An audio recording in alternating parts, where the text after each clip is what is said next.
Why did Korea build another fighter when the world's strongest F-35 already exists? Was it simply greed for more weapons, or was there a hidden critical reason we don't know about? This question is directly connected to America's hidden power, the military-industrial complex. A like is the thunder that echoes this question, and a subscription is the signature that testifies to the truth until the end. What you are about to hear is not merely about weapons, but about a fateful decision for Korea's survival and the hidden constraints imposed by the military-industrial complex. On the surface, the F-35 seemed to solve everything, but in reality, it was the military-industrial complex that controlled the entire structure. The F-35 is called the world's strongest stealth fighter and is America's proud high-tech weapons platform. It boasts radar invisibility, advanced electronic warfare capability, and the ability to enable network-centric warfare with allied nations. Yet behind its glittering exterior, hidden constraints and limitations coexisted. When Korea first considered acquiring the F-35, the biggest problem was cost. Each aircraft cost over $100 million, and when maintenance was included, the total life cycle cost was far higher. This wasn't just a one-time purchase, it locked Korea into a structure of dependency on the U.S. For the next 30 years, Korea procured about 40 units, but this was far from enough to meet the Air Force's full needs. The title of world's strongest was tempting, but it alone could not satisfy Korea's security reality. Even more serious was the refusal to transfer key technologies. As Korea pushed forward with its next-generation fighter project, the KFX, today's KF-21, it requested 25 core technologies from the U.S., but 4 of the most critical were firmly denied: ESA radar, infrared search and track IRST, electro-optical targeting system EITS, and electronic countermeasures ECM. These were indispensable for developing an indigenous fighter. The U.S. drew a red line, leaving Korea with no choice but to develop them independently or cooperate with third countries. This raises a question: if Korea already possessed the F-35, why build another fighter? On the surface, the F-35 seems sufficient, but in reality, it was under strict U.S. control. Software upgrades, weapons integration, even maintenance data were tied to American servers, leaving Korea with little room to make independent decisions. In the event of a crisis, if the U.S. cut off support for political reasons, Korea could be left with expensive fighters it couldn't fully operate. Another issue was the operational environment. The F-35 was specialized for long-range penetration and strategic strike missions, but the Korean Air Force required fighters optimized for the peninsula's confined airspace, limited bases, and rapid large-scale sorties. Stealth alone was not enough. Multi-role, high-availability fighters were essential. For the Air Force, the future meant many cost-effective assets, not a handful of elite machines. In reality, F-35 readiness rates fell short of expectations. Even U.S. congressional reports consistently highlighted availability issues, with global rates lingering around 50–60% in the early 2020s. For Korea, which required immediate large-scale sortie capacity in wartime, this was a fatal weakness. Thus, even after introducing the F-35, Korea had a clear reason to pursue another option. Without indigenous development, it could never escape America's shadow, and from the perspectives of cost efficiency and operational needs, an alternative was necessary. The KF-21 was not just another fighter, it was a strategic breakthrough to protect Korea's defense autonomy. Outwardly, it seemed as though Korea had secured the world's strongest weapon, but within lay contradictions. Korea chose to break through these contradictions with the resolve to defend our skies ourselves, and the result was the KF-21. On the surface, the F-35 looked like it could solve everything. But in reality, it was a structure of dependency created by the military-industrial complex. The issue was not control of weapons, but control of power itself. In the end, Korea did not just buy an expensive weapon, it bought an invisible shackle. Now let's compare the KF-21 and the F-35. These two aircraft are not just different in generation, they represent completely different paths in strategic background and structural design. First, the structural differences. The F-35 is a single-engine stealth fighter designed primarily to minimize radar detection. It carries missiles inside an internal weapons bay and smooths its outer surfaces to reduce radar cross-section (RCS). In contrast, the KF-21 incorporates some stealth features but is not a full stealth jet. Instead, it is powered by twin engines, providing greater stability and thrust. This was a deliberate choice to match the narrow Korean Peninsula battlefield, where sudden maneuvers and rapid turns are essential. If the F-35 can be described as an invisible ghost, then the KF-21 is a sturdy battlefield warrior. But is invisibility really everything? What Korea needed was a force that could take off anytime, not a shadow that appears briefly and disappears. Let's look at cost. The F-35A costs about 120 billion won over $100 million per unit, and with maintenance included, its life cycle cost reaches 400 billion won $300 million. In contrast, the KF-21 is estimated at around 80 billion won $70 million per unit, with total costs less than half of the F-35.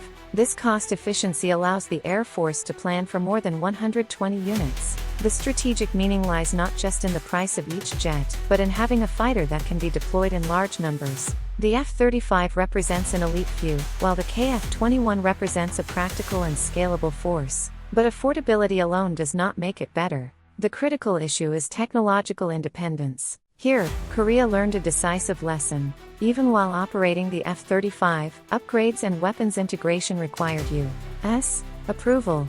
By contrast, the KF-21 integrates domestic technologies such as the Korean ESA radar, electronic warfare systems, and missile integration. Of course, it is not yet 100% independent, but with future block upgrades, its self-reliance will only strengthen. Through this process, Korea's aerospace industry has been building experience in fighter production, test flights, and integrated development. This does not only create a jet, it nurtures the growth of the entire industrial ecosystem. Simply put, the F-35 is a finished product bought from abroad, while the KF-21 is the process of opening a path created by Korea itself. But another question remains: can national security truly be guaranteed only with allied weapons? Or is an independent path the way to spread and reduce risks? Let's examine the strategic background. The United States requires strategic fighters capable of long-range operations across the globe. Thus, the F-35 focuses on global networks and interoperability with allied forces. Korea's situation is different. With limited territory, immediate sortie capability within minutes is essential in the event of all-out war. Warfare on the Korean Peninsula is not about long-range bombing, but about intensive short-term deployment and sustained sortie rates. At this point, the F-35 reveals its limitations with maintenance delays and low availability. Considering the nature of the Korean battlefield, the KF-21 is often more suitable multi-role capability, quick maintenance, low cost, and high efficiency. This leads us to a clear question: should we pursue the world's strongest or choose the Korean optimized solution? Another key difference lies in weapons compatibility. The F-35 can only integrate weapons approved by the U.S., and any new weapon requires American software approval. By contrast, the KF-21 is designed to flexibly integrate Korean missiles, European weapons, and even future indigenous supersonic missiles. This represents not only a choice of weapons, but operational independence in wartime. Diplomatic variables must also be considered. The U.S. has often used arms sales and technology transfer as diplomatic leverage. In contrast, the KF-21 allows Korea to decide its own upgrade direction, making it far more resilient against external pressure. At this point, it is clear that the difference between the F-35 and KF-21 is not merely a matter of mechanical performance, but of national strategy itself. Exactly, the F-35 is the Allies' weapon, while the KF-21 is the self-reliant weapon. One serves as today's shield, the other as tomorrow's key. What do you think? If America's military-industrial complex continues to dominate the arms market, how far can Korea's independent development truly go? Put simply, the F-35 was a product bought, but the KF-21 was the beginning of Korea opening its own path. Yet, making a path also means breaking taboos. Leaving the safety net of the alliance, Korea had to accept the risks that come with it. This is not a simple question of choice. Indigenous development carries risks of failure and enormous costs, but also guarantees autonomy and long-term benefits. Allied weapons provide immediate safety and advanced technology, but are always vulnerable to political conditions. Ultimately, Korea's push for the KF-21 was driven by the will to reclaim the freedom of choice. In addition, the development of the KF-21 brought several side benefits. It created jobs in the aerospace industry, expanded the research and development base, and fostered an ecosystem of cooperating companies. This went far beyond building a single fighter jet. It became a turning point that boosted the competitiveness of Korea's entire defense industry, with long-term potential for exports and technological spillover effects. Finally, its international impact cannot be overlooked. The KF-21 is not just a fighter for Korea, it is a project aimed at exports to Asia, the Middle East, and other regions. Indonesia participated as a development partner, and several emerging countries have been mentioned as potential buyers. This marked a historic shift for Korea from an arms importer to an arms exporter.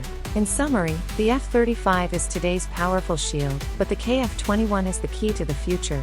The outcome of this choice will define Korea's security for decades to come. Which path would you choose? Korea did not fail to build, it was forbidden to. Suppressed power eventually erupts. The KF-21 was not just a fighter, but a declaration. It declared that Korea would no longer wait for anyone's permission. Indeed, the KF-21 was more than a technical achievement. It was a direct challenge to the prohibitions imposed by the military-industrial complex. It was not just a weapon, it was a political message. Let's look more closely at the hidden constraints. The United States used the Missile Technology Control Regime, MTCR, and International Traffic in Arms Regulations (ITAR) to restrict the defense autonomy of its allies. For decades, Korea was bound in the fields of long-range missiles and advanced aircraft. Yet the stronger the restrictions, the more Korean engineers sought detours. Step by step, missile range limits were lifted, while aircraft technology advanced from domestic trainers to fighter upgrades, eventually leading to the development of an indigenous aircraft. The calculations of the great powers were simple: if allies could not build their own weapons, they would inevitably remain dependent. But Korea sought to break that mold. The KF-21 was not just a weapon, it was proof of rejecting a structure of subordination. This path inevitably stirred international tensions. Some countries expressed concern that the KF-21 could eventually evolve into a full stealth fighter. Why? Because Korea acquiring its own indigenous fighter system meant the birth of a new competitor in the global arms market. The defense industry is not merely about manufacturing, it is a stage where diplomacy and security are simultaneously shaped. With the arrival of the KF-21, Korea transformed from being a mere buyer into a true producer, fundamentally changing the game. When suppressed power is revealed, it is not just technology, it is proof of will. On the day Korea unveiled the KF-21, the world heard a new declaration. The surge of emotion did not end there. When the KF-21 prototype succeeded in its maiden flight, it is said that the engineers and pilots on site shed tears. It was not simply the success of a test flight, it was the restoration of pride that had been suppressed for decades. Even though Korea already possessed the world's strongest weapon, the F-35, the act of flying its own self-made fighter transformed the belief of "we can do it" into reality. What must not be forgotten here is that the KF-21 is not yet a finished product, but its incompleteness gives it even greater meaning. The ability to grow, the potential to evolve, this is power. In fact, the KF-21 is scheduled to advance through block upgrades, enhancing stealth capabilities, integrating long-range armaments, and linking with unmanned systems. This represents not merely the development of a weapon, but a leap forward for Korea's entire defense industry. Furthermore, it is a stepping stone toward becoming a true aerospace power. The great powers fear this process. Why? Because until now, the arms market was their monopoly. With the KF-21, the balance could shift. The reversal in this section is clear. On the surface, it looked like a simple comparison between the F-35 and the KF-21. But beneath it lay the hidden power of international order and technological dominance. Korea rejected that structure and revealed its suppressed strength. In that moment, the KF-21 was no longer just an aircraft, it became a political message. It was a challenge that broke the taboos of the great powers and a step toward a new balance. It is not about simply chasing the world's strongest, but about creating our own path. This is the true meaning of the KF-21, and this choice is not just about weapons, it is a legacy to be passed down to future generations. When suppressed power is finally released, history records a new chapter. Now let us look at the impact the KF-21 has left both inside and outside of Korea. Within Korean society, perceptions of the defense industry have changed. In the past, arms manufacturing was seen as nothing more than a military necessity. Now it has established itself as a cutting-edge strategic industry, driving national pride and industrial competitiveness. For the younger generation, it has become a symbolic event that instills confidence proof that we can do it too. Internationally, the impact was also significant. The emergence of the KF-21 changed the military balance in Asia and at the same time offered new choices for developing countries. Nations that had long relied on American, Russian, or European weapons began to view Korea as a new supplier. This shift went beyond simple arms sales; it extended Korea's diplomatic network as well. In addition, both domestic and international media reactions are noteworthy. Major foreign outlets describe the KF-21 as a watershed moment in Asia's arms race, calling it Korea's own stealth fighter. Domestic media emphasized technological independence and instilled a strong sense of pride among the public. This was not merely defense news, but a story that restored national confidence across society. In the final scene, when Korea unveiled the KF-21, it was not just a fighter jet, it was the opening of a new door. The taboo feared by great powers, the frame of Korea cannot, was broken. Now the new narrative of Korea can resonate across the international stage. That resonance was more than military strength. It was the climax testifying to Korea's dignity and future. What do you think? Is it safer to rely on allied weapons, or is it wiser to break one's own taboos? At the moment, the monopoly of great powers began to crack. The KF-21 became not just a machine, but evidence of history being rewritten. The KF-21 is proof that Korea rejected a structure of dependency and moved forward as a self-reliant nation. Industrially, it created an aerospace ecosystem. Diplomatically, Korea transformed from an arms buyer to a supplier. Most importantly, Korea itself, not the military-industrial complex, became the true subject of its own defense. The KF-21 was not just about one aircraft, it was a turning point for Korean society as a whole. With new aerospace jobs, domestic production of components, and accumulated research and development assets, Korea's technological capabilities took another leap.